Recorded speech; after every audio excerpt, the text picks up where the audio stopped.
Let's get started. So hello, everyone, and welcome. I am Helen Patanides, and I am the program coordinator for Spawners. This year, we are celebrating 20 years working in the San Pablo Creek watershed, and we do a variety of restoration, education, and advocacy work. We have a couple of active restoration sites. One is behind the El Sobrante Library. Another is on Wilkie Creek, a tributary behind De Anza High School. And we, in normal times, have public volunteer work days. And right now we're having a core group of volunteers work out there, but we hope to open up again next year. We also do, or normally do, a variety of educational field trips and in-class lessons. We also organize nature walks. We have a public speaker series, of which this is our first virtual speaker. So we're excited to be here today, and this is our first Zoom meeting, so welcome. So speaking to the notes, so a few things to know before I introduce our speaker today. Because of the size of the webinar, everyone is currently muted, and we ask that you wait until after the presentation is over to ask questions. So once our speaker is finished, you can ask your question by typing it into the chat box or raising your hand. You'll find both of those things at the bottom of the screen. And in a second, I'll send out a chat message just so you can click on that, and then that'll be open for you to ask your questions afterwards. And if you raise your hand after the presentation, then I'll unmute you and you can ask your question. And lastly, this presentation is being recorded. Okay, so on to the fun part. So I'm very happy to introduce our speaker, Doug Vaughan, who's been monitoring wood duck nest boxes at San Pablo Reservoir for many years. And today he'll be giving us a peek into that work and into those boxes. And so without further ado, I'll turn it over to you, Doug. Okay, thank you. I don't see myself yet, but anyway. Is that something you do or I do? No, we can all see you now. Okay, all right. Good evening, everybody. Welcome. I know we should all be cooking dinner right now, so I'm glad you're here. Glad to hear that I'm a virtual speaker too. I'm not quite sure what that is. Before I put any slides up, I want to take just a minute to explain how I did get involved. I'm neither a wildlife biologist nor a duck hunter. I'm instead just a kind of garden variety birder and have been for many years. About 20 years ago, like many birders, I got interested in dragonflies. There's a connection here, just wait. And I approached the East Bay Utility District with a proposal that I be given a permit to survey dragonflies on the watershed. And they seemed interested and receptive, but said, you know, we could also use somebody to help us with this wood duck program. The guy who launched it in the 90s has retired and gone to Oregon. So I recognized a quid pro quo when I heard it. So I said, well, okay, I'll see what it's all about. The upshot has been that I spent 2 summers chasing dragonflies around obscure ponds on the watershed and have spent 17 years monitoring wood ducks. So I'm a real deal maker. And with that, I will begin.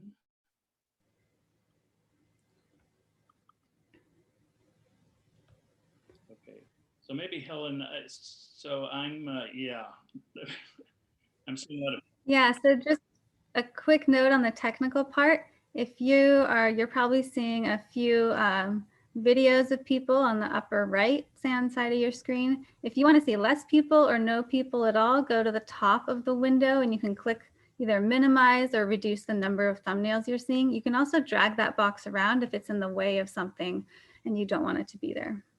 Okay, so I want to talk about the wood duck program at San Pablo, but there's a little teaser here. There will be more than wood ducks involved in this talk. We'll talk about these little guys in the picture a little bit later.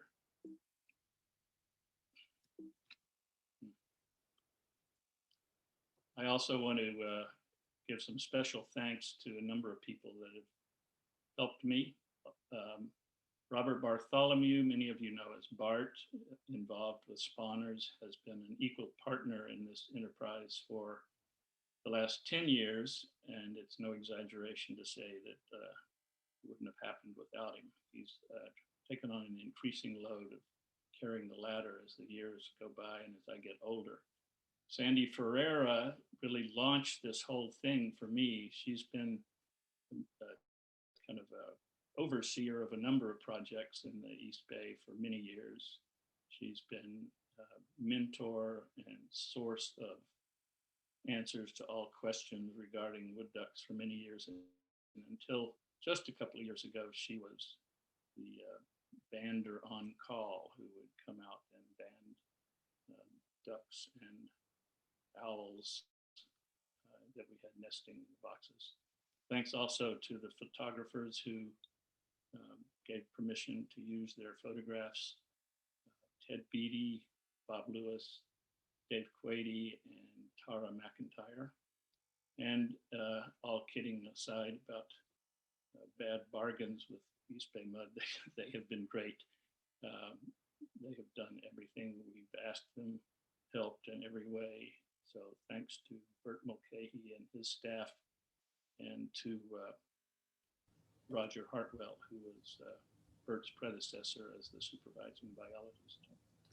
Hey, Doug, we've got a question coming in. Can you get a little bit closer to your microphone, perhaps? Maybe I can even turn it up. I don't know. Is this better? I can try to talk louder. I think it's a little, yeah, I think that's better. Okay. And we also had a question about what you're holding exactly. Well, I guess what's Bart holding? Oh, that's Bart, yes. That we'll talk about that. It's the It's a saw-whet owl, and the last 10 minutes or so we'll be talking about saw-whet owls. But first we're going to talk about the wood ducks, which, depending on your aesthetic inclinations, is either the most outrageous or the most beautiful of North American waterfowl, maybe the world's waterfowl. This is a male, of course. We see them less frequently than we would like. We mostly see the females as they do all the work of incubating the eggs in the box. There's a story, let me tell the story of the wood ducks. They were formerly extremely abundant, especially in the East. They rivaled mallards for abundance. But by the early 20th century, they were approaching extinction, in part because of market hunting and in part because of habitat loss. Their habitat being woodlands rather than the wetlands that we associate most waterfowl. Hunting was outlawed in 1918. The wood ducks began a slow recovery. 20 years later, hunting was legalized again, but the populations have remained stable, perhaps increasing somewhat, but it's still not a common duck, and it's always a pleasure to see them.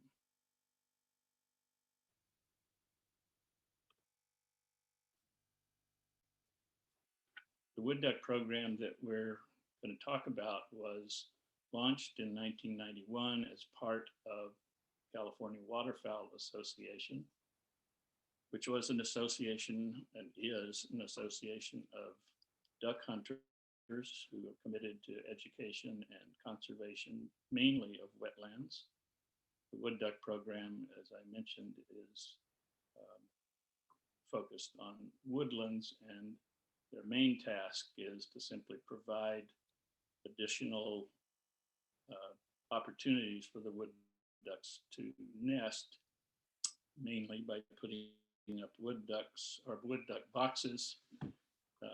Before the day of the wood duck boxes, the wood ducks needed natural cavities to nest. So deforestation and perhaps even the reduced population of the birds that created the cavities, ivory-billed woodpeckers, pileated woodpeckers, and other large woodpeckers, had a great impact on the population of the wood ducks. Since the wood duck program was established, they have been responsible for fledging something approaching 900,000 ducklings. And the San Pablo project is one of about 180 in the state, some larger, some smaller.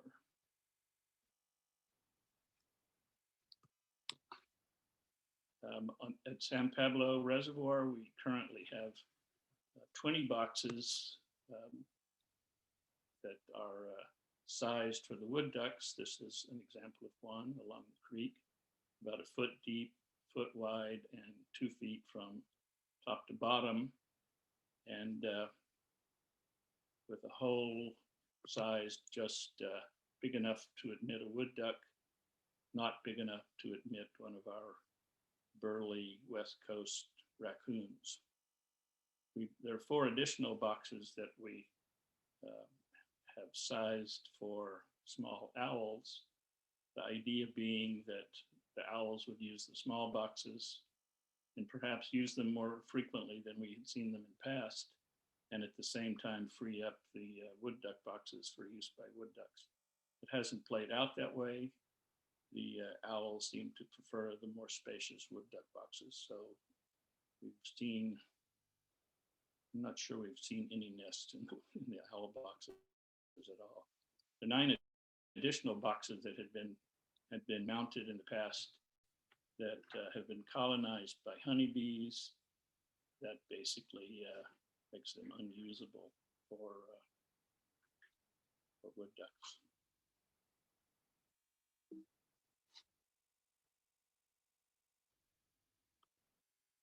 For those of you who know the San Pablo watershed, this will mean something. For those of you who don't, it won't, so I'll make it fast. All 24 of the boxes are located at the upper end of San Pablo Reservoir and along San Pablo Creek between the reservoir and Bear Creek Road, which goes up the hill to Briones Reservoir and Briones Regional Park. There have been boxes mounted prior to my coming along at Briones Reservoir, Lafayette Reservoir, and farther upstream along San Pablo Creek, and at Upper San Leandro Reservoir.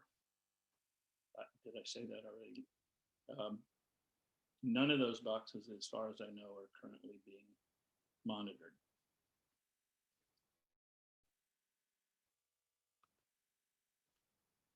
So what do we do? I'm going to make this sound as impressive as possible. Wade through gardens of poison oak on the watershed, carry this heavy extension ladder, climb to stratospheric altitudes, and repeat this every few weeks. This is Bart at one of the higher boxes, mounted long before we came along. And notwithstanding all these challenges, I'm gonna ask people who think this sounds like fun to email me. The reason for that being that Bart and I have agreed that this coming year will be our last, and I think both of us would like to see it continue. And I think East Bay Mud would agree with that. It's been a very gratifying volunteer gig. All of the foregoing was kind of tongue-in-cheek. It's been every outing has been a pleasure, and this is part of the pleasure. We get up close and personal with wood ducks, with the small owls that we'll talk about later, and with less pleasurably with these introduced fox squirrels. I'll talk more about the ducks and the owls. Of course, I won't talk more about the squirrels. When there are young present, as in this photograph, we leave them be. If it's a lone adult or a vacant nest, we remove it. And the nests look different on the the watershed. I don't remember where this photograph came from, to be honest. We see nests that consist of giant balls of twigs and leaves, and we sometimes can't tell whether it's a vacant one or one occupied by an adult, or perhaps one occupied by young squirrels. Hey, Doug, if you can get a little bit closer, that would be more helpful. Just for volume. Okay, sorry. Thank you. You're doing great. Okay, so this is who we want to talk about, the wood duck again. Really a striking bird, though as part of our work, we see the females far more than the males. And when we find a nest, we can see it, we can find it in any of a number of stages. Initially, we'll find no sign of the duck at all, and it'll only be by raking our fingers through the wood chips that we can find a couple of eggs laid as early as late February, as late as May. The eggs are laid typically one per day, and the first two or three are simply buried in the wood chips with, and the female will lay them and leave. There's no incubation until the clutch is essentially complete.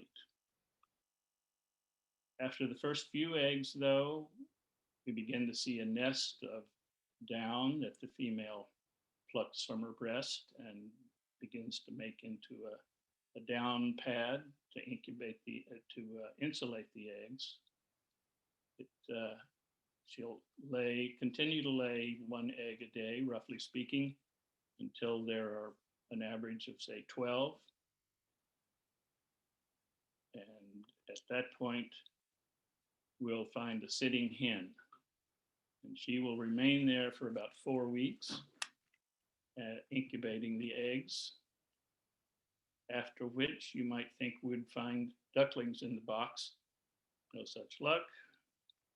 We invariably find eggshells. The eggs hatch synchronously, in part because they've been incubated together since the clutch was completed, and in part because there's some intra-clutch communication. As the first ducklings pip their shells, they'll in effect send audible messages to the rest that the time has come. And these are precocial young, not like the naked young you see in a robin's nest.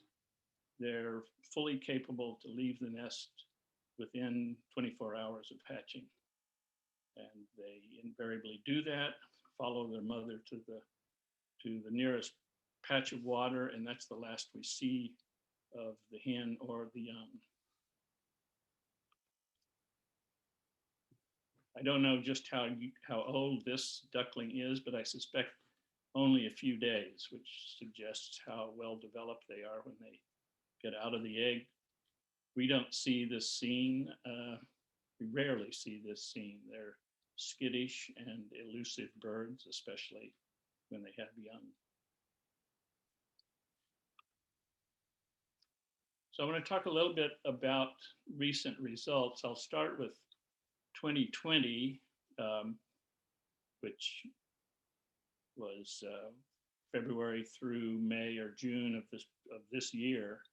It was an anomalous year, but it'll at least be a starting point for talking about some of the results for the last decade or so.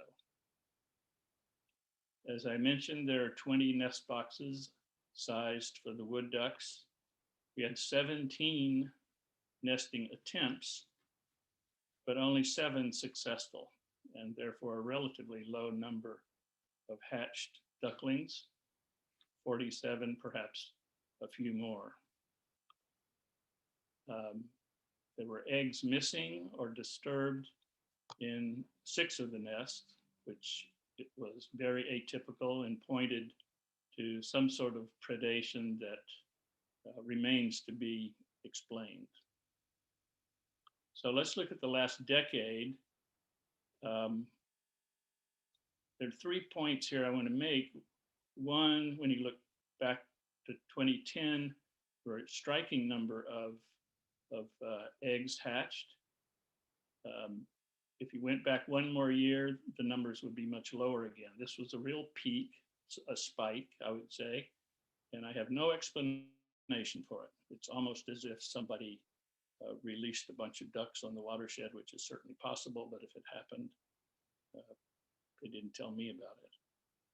This decline, this drop into a trough in 2015, is more easily explained, however, and I'll get to that in just a second. And then I want to say something about this dip this last year. The explanation for the big trough, you can probably guess. This is what rainfall has looked like for the last decade as expressed as a percentage of the average. And this was the great drought between 2012 and 2011 and 2014. And it had a cumulative effect and undoubtedly is responsible for this drop in productivity. This blue line is the number of nests attempted, not necessarily successful nests. There were only 8 nests in total in 2015, which is a remarkably small number, and fewer than 20 ducklings fledged. Since then, the number of nesting attempts has steadily grown, 17 this past year, as I mentioned, and yet very few eggs hatched. Why is that? I don't know. I like to speculate.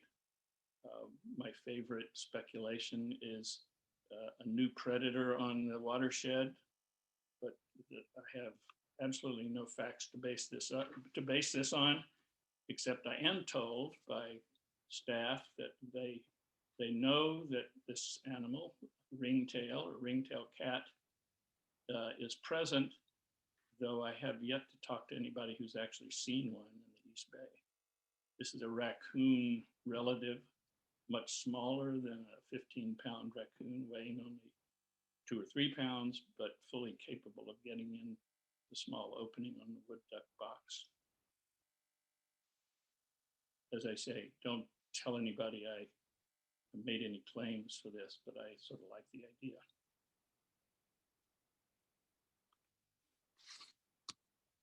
So I want to talk a little bit about the saw-whet owls now. As I say, they are welcome interlopers. It's been a great joy to see these guys, notwithstanding the fact that in some ways they're competing with the wood ducks. The eggs are laid about the same time. The incubation period is about the same. And over the last 17 years, we've had 16 successful nests and fledged about 44, perhaps a few more owlets from the nests.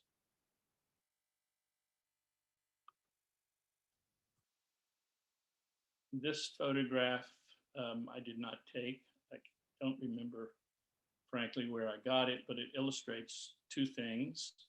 This is a very young owlet, only probably a couple of days out of the egg, and at least 4 and maybe 5 unhatched eggs. Unlike the wood ducks, the saw-whet owl female starts incubating immediately after she lays the first eggs, or the first egg rather. She then lays additional eggs every 1 or 2 days. That means no synchronous hatching here. There will be maybe a week or more difference between the youngest and the oldest of the owlets. And that can bode ill for the youngest ones. Most of the nests fledge only 2 or 3 owlets. In years of abundant prey, we do get 4 or 5 fledged owlets. The second point is the prey that is usually cached in the box during the day for the use of the female who's either incubating or brooding young, and for the young owlets.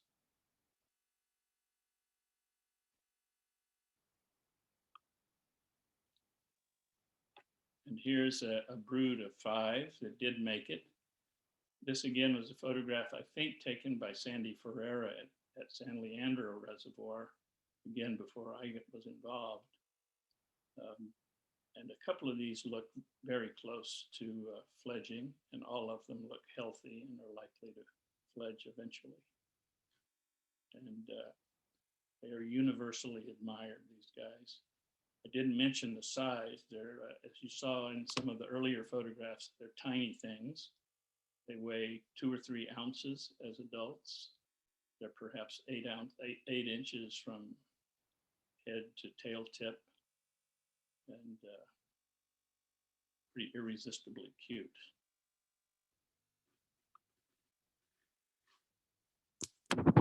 Interesting things about these owls.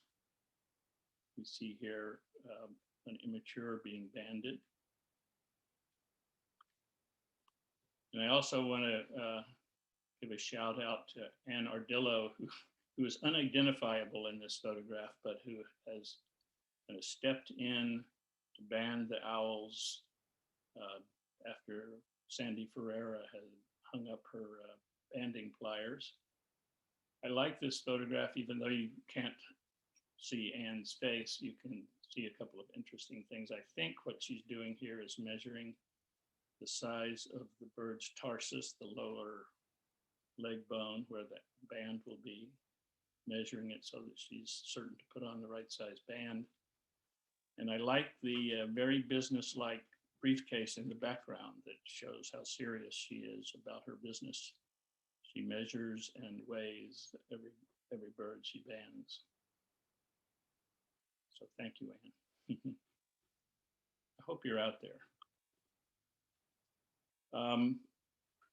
We've been very successful in banding the owls. In a way, they're easier than the wood ducks. Not only do they incubate for 4 weeks, but the female remains on the nest with the young for another couple of weeks. So our window is larger, and the nestlings are there for a good month after they hatch. So we can very often band them when they're 2 to 4 weeks old.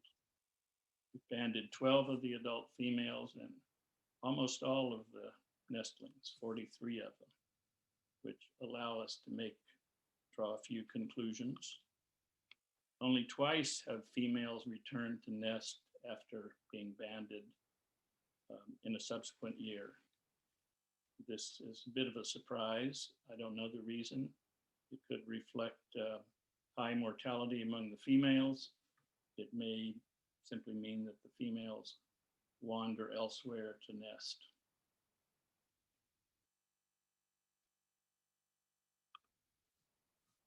And we've never seen one of the banded juveniles return to nest as an adult. Again, high mortality maybe, or maybe just a kind of propensity to leave their natal area and stir the genetic pot a little bit. Most interesting of all, in 2010, and I'll say more about 2010 in the next few slides, we had a female who nested successfully twice in the same year. She raised a clutch in one box. After the young fledged, she moved about 100 yards to another box and raised another clutch successfully. This is the first time that clear evidence has been available or has been presented that northern saw-whet owls will re-nest, that is, raise 2 broods in a single year. So we were able to publish our observations in a peer-reviewed journal, a very exciting thing for me. And we also offered an explanation for why this happened.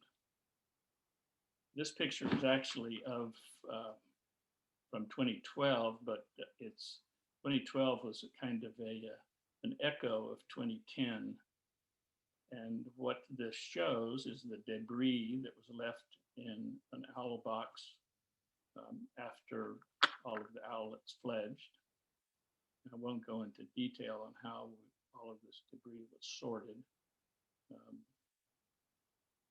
but this shows mandibles from shrews, which weigh only a few grams, mandibles from the normal dominant prey of the owls, deer mice, which weigh maybe half ounce or so, and mandibles from California voles, which can weigh a couple of ounces. Voles are known to be eruptive. Some years they are very numerous and then population will crash. There's a lot of evidence that 2010 was an uncommon year for California voles, that the population was extremely high, prey base very rich. So that seemed clearly the reason that owls were, or at least one owl was able to re-nest. That year, in fact, we had 5 saw-whet owl nests, an unprecedented number. Not only the female that raised 2 broods, but 3 other birds that had fledged young. The inset is here just because I think shrew mandibles are remarkable little structures.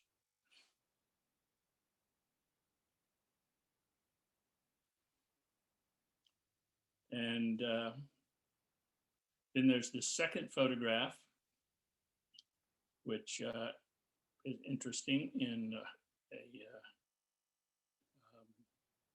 particular way. First of all, here's a cached deer mouse, but at least 4, I think I count 4 owl eggs and 1 duck egg.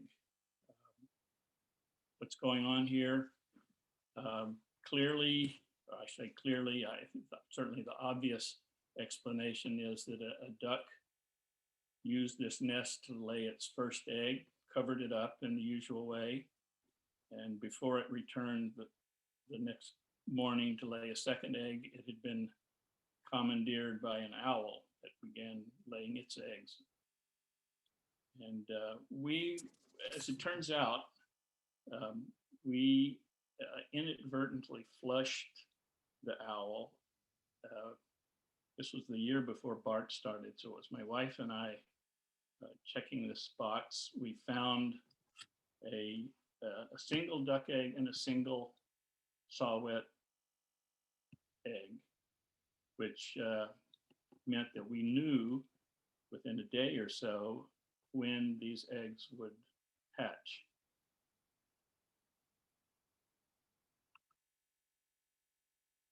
So we began checking that box every day or two. About a month later, and found that the female, which turned out to be the re-nesting female of 2010, not only successfully incubated 3 of her own eggs, but the duck egg as well. We found one day a live and very active duckling in the box with the incubating female owl. The fate of the duckling, we don't know.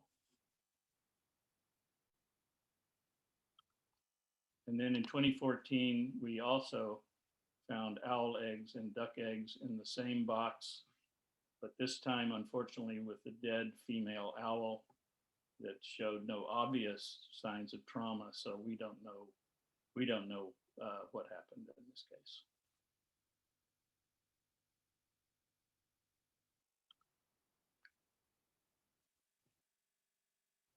We also have had some very rare visitors to the boxes. This is a screech owl. This is a female in the corner here with probably 3 young. It's very hard to make heads or tails of that, so to speak. But she fledged 3 young that year. And this was 2010 once again. So again, probably because of the richness of the prey base. This was the only time we've seen screech owls nest in the boxes, though we've occasionally seen them roosting there. Also, twice we've had barn owls attempt to nest in the boxes, though the, uh, the, the apertures are really too small for a barn owl and not easy for them to get through, but they managed again once in 2010 successfully and unsuccessfully the following year. Also had our share of rodents, bumblebees, and on one occasion a roosting possum, and never yet a songbird. And I mention this because elsewhere in California there have been um, tree swallows, flickers, ash-throated flycatchers using wood duck boxes. All of those species are present around San Pablo Reservoir, for example, but we've never seen one in one of our boxes. I look forward to seeing one this coming year. It'll be my last chance. So just to wrap up, we have seen almost 1,500 ducklings hatched and presumably fledged from the boxes we've monitored in the last 17 years. And we've seen 44 saw-whet owlets fledge as well as one peer-reviewed paper. And it's all been a pleasure. As I mentioned before, it's been a very gratifying volunteer gig. And if anybody's interested in picking up the baton in a couple of years, here's the email again. Be very pleased to hear from you. We'd be happy with East Bay Mud's permission to have you join us on some of our joints this coming winter and spring. So I think that's all I have. All right. Thanks so much, Doug. And I'm sorry about the microphone. I hope it was audible to most people. I think you were good. You faded at one point, but we brought you back. Okay. Good. Thank you. So I just wanted to, off the top here, thank Sandy Ferreira and Bert Mulcahy, who have been wonderful jumping on the comments and answering, I think, almost all of them so far. Oh, yeah? Yes. Sometimes after I try to answer incorrectly. So thank you for that. I would like to start. We have a few questions for you in the chat box. And then if anyone would like to ask one with your voice, you can raise your hand at the bottom of your screen. You might have to click the three dots at the bottom, but you can click around if you don't want to ask it in the chat. So Sandy actually had a question. She asked, how many recaps of saw-whets have we had? She said you would know what that means. Well, I mentioned that we had two females who re-nested the following year, and that's all. And none of the young have returned to nest. Okay. And hi, Sandy. Steve Lawton asks, do you ever put cameras on or near the boxes to record predators? That's a good question. We've done that twice, and we did it not necessarily to record the predators, though that's what we got. We put one on an owl box because we were interested simply in seeing the young fledge, which they do at night. We failed to see them fledge, and I think it had something to do with the response time of the camera. But we did see a raccoon on top of the box, but unable to get in. The owls retreated. This all happened at night, so there was a young saw-whet nestling at the hole in the box, which we had several photographs of.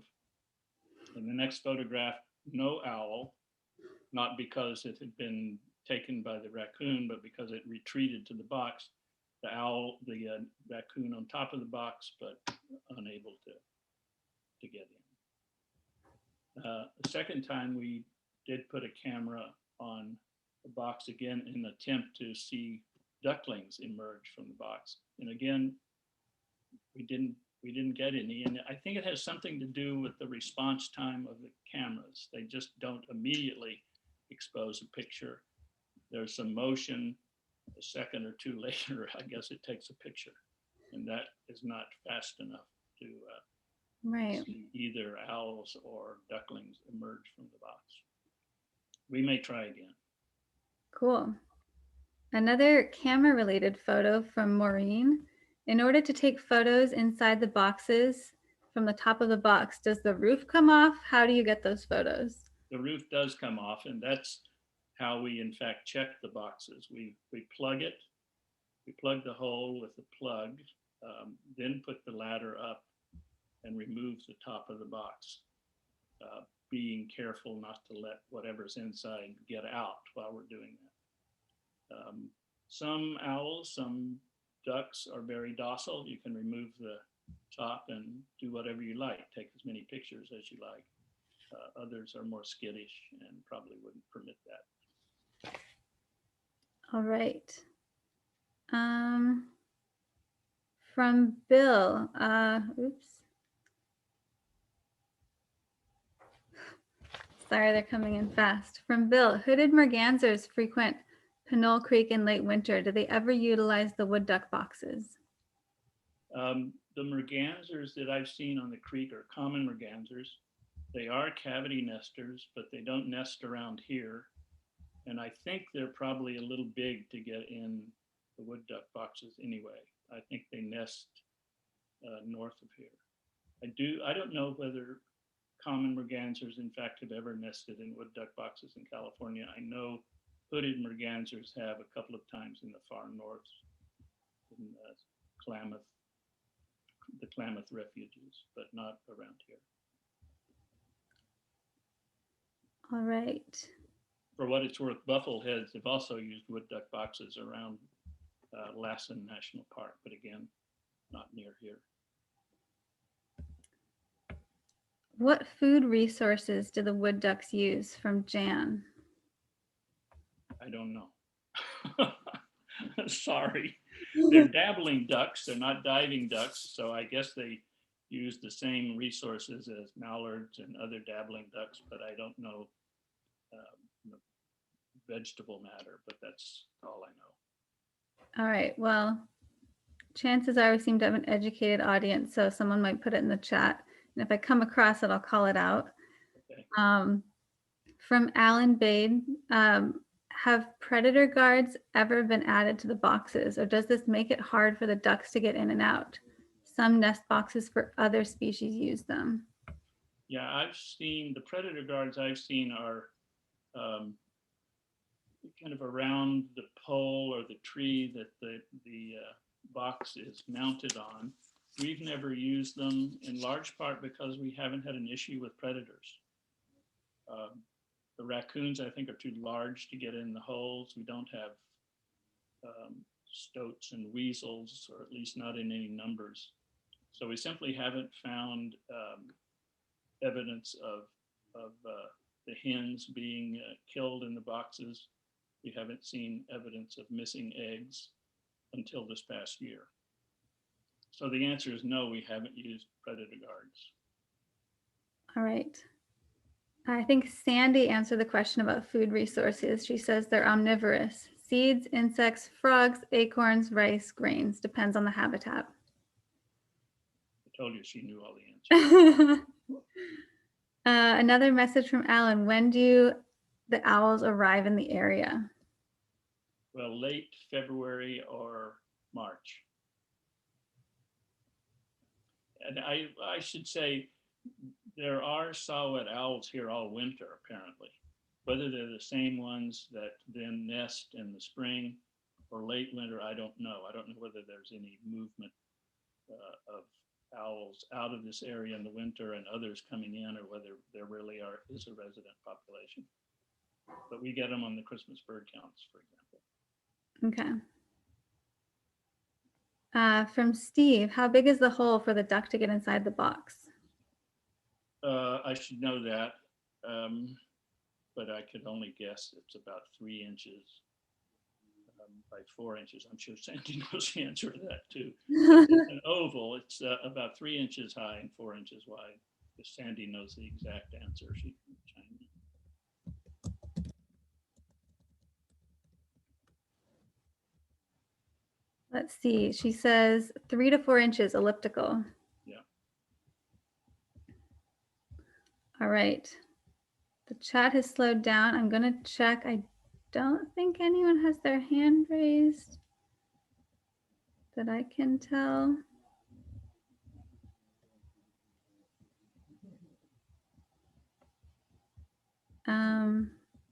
Any other questions for Doug while we're here?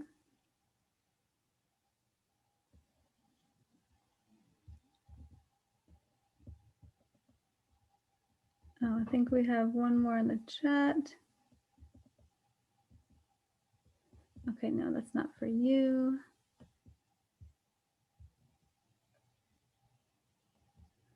Well, if that's all, I think I'm going to unmute everyone so we can all thank Doug for a wonderful, informative presentation.